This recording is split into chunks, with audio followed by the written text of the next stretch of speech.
Yesus berkata pula kepada orang banyak, "Apabila kamu melihat awan naik ke sebelah barat, segera kamu berkata, akan datang hujan." Dan hal itu memang terjadi. Dan apabila kamu melihat angin selatan bertiup, kamu berkata, hari akan panas terik. Dan hal itu memang terjadi.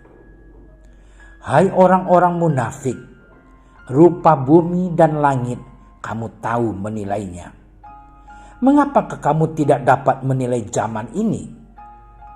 Dan mengapakah engkau juga tidak memutuskan sendiri apa yang benar?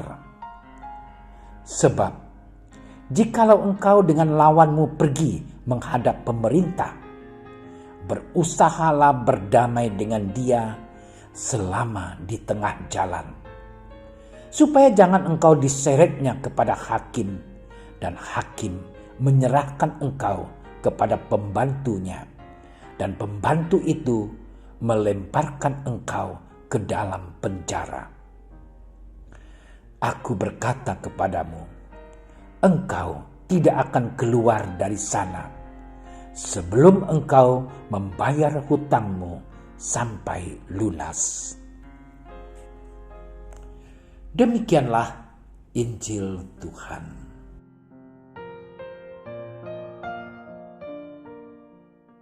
Saudara-saudariku yang terkasih, orang bijak sering mengingatkan kepada kita tentang tanda-tanda alam. Seperti kalau banyak binatang turun dari gunung berapi, itu menandakan ada aktivitas puncak gunung yang membahayakan. Tak lama kemudian, gunung meletus. Jika air laut surut dengan cepat dan banyak ikan di pasir-pasir pantai, akan ada tsunami datang. Jika bukit digunduli, pohon ditebangi, alam akan murka dengan longsor dan banjir bandang. Tanda-tanda alam bisa meramalkan apa yang akan terjadi di kemudian hari. Alam mempunyai hukum-hukumnya, dan ketika kita menghancurkannya, alam pun akan membalas kita. Saudara-saudariku yang terkasih, dalam Injil kali ini, Yesus ingin membuka mata kita, menggunakan tanda-tanda alam berupa perubahan cuaca yang secara rasional dapat dilihat, diketahui bersama, dan bisa dianalisir dengan tepat. Yesus menggunakan contoh ini untuk membuktikan bahwa sebenarnya kita, setiap insan, mampu menafsirkan setiap kejadian-kejadian normal maupun tidak normal. Kita mampu membaca situasi yang terjadi di dunia ini, seperti peperangan, pembunuhan, bencana alam, perpecahan yang terjadi, dan lain sebagainya. Hai orang-orang munafik, rupa bumi dan langit kamu tahu menilainya. Mengapa kamu tidak dapat menilai zaman ini? Kita pandai sekali melihat tanda-tanda alam di sekitar kita dan menafsirkan apa yang terjadi. Namun, kita tidak mau sadar apa yang terjadi pada masa depan hidup kita setelah kematian. Seolah-olah hidup di dunia ini adalah segala-galanya dan selama-lamanya. Kehidupan ini adalah kesempatan. kesempatan untuk berdamai dengan Sang Penguasa hidup, kesempatan untuk berdamai dengan Sang Penentu kekekalan hidup kita. Saudaraku yang terkasih, dalam hidup harian kita seringkali dihadapkan pada pilihan untuk berbuat baik atau jahat, memutuskan yang baik atau yang jahat. Agar dapat memberikan penilaian, dan penilaian yang tepat dalam hidup dibutuhkan evaluasi dan kemauan untuk membaharui diri. Tuhan telah menganugerahkan akal budi dan keutamaan agar bijak memutuskan yang benar dan melakukannya. Berhadapan dengan berbagai tawaran, godaan, dan tantangan hidup, kita dituntut untuk mampu memilih yang benar, menghidupkan dan menyelamatkan, agar kita layak mendapat hidup yang kekal.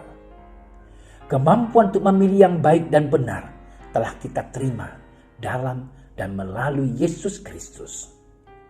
Persoalannya adalah kecenderungan manusiawi kita yang mengutamakan kehendak diri sendiri, serta membiarkan kelemahan insani merajalela dalam hidup kita.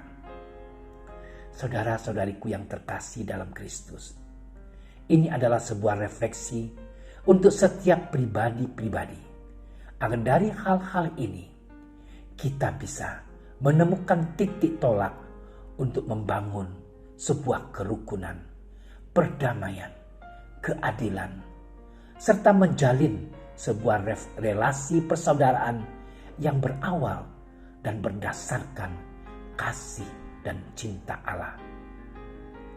Oleh sebab itu kita diajak untuk menghormati serta mempertahankan nilai-nilai kehidupan yang berakhir dengan keutuhan, keharmonisan, saling menghargai, saling menghormati, serta saling mencintai. Adalah sebuah kebijaksanaan hidup kalau kita tetap memelihara hidup kita dalam kebenaran. Karena kita tidak akan pernah tahu hari dan saatnya. Selain itu, bukanlah tempat tinggal bagi kekekalan kita. Kita dipanggil untuk menikmati kasih Bapa dalam kekekalan.